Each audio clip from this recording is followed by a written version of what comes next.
आज जानिबा डालचिनीर औषधीय गुण और केउं सबु रोग को भल करिबारे सहाय्य करिथाए। सेतिपाई वीडियोटी को शेष पर्यंत देखंतु।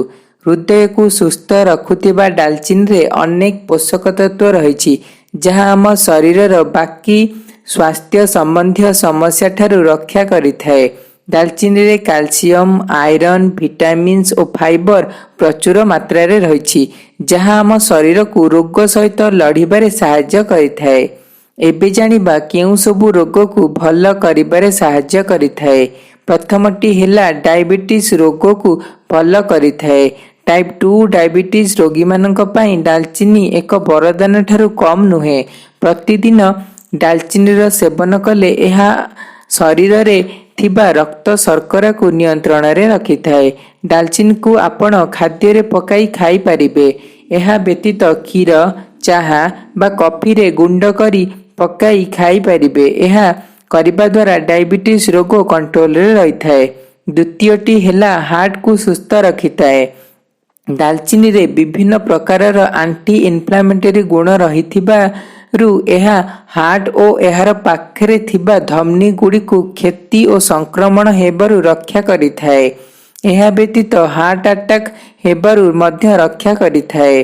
तृतीयटी हेला कोलन माने स्थलांतर को सुस्थ रखिबारे सहाय्य करिथाए। दालचीनी रे थिबा एंटीऑक्सीडेंट पेटरे कैंसर हेबाकु देई नथाए। एथिरे थिबा कैल्शियम और फाइबर पित्त और लवण अंश को शरीर रु बाहर करिबारे सहाय्य करिथाए। चतुर्थटी हेला ब्लड सर्कुलेशन को सठिक भाबरे चलाई थाए।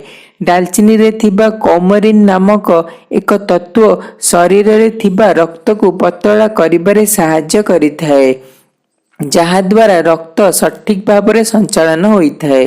पंचमटी हेला हाई कोलेस्ट्रॉल लेवल को नियंत्रण रे रखिथाए।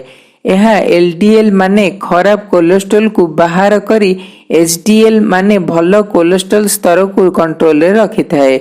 षष्ठटी हेला आंठुगंठी दरज को भल करिबारे सहाय्य करिथाए।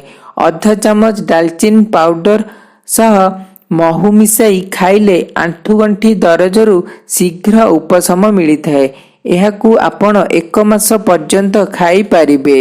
सप्तमटी हेला एहा आम ब्रेन को सुस्थ रखिबारे सहाय्य करिथाए। दालचीनी रे थिबा पोषक तत्व स्मरण शक्ति बढ़ाइबारे सहाय्य करिथाए।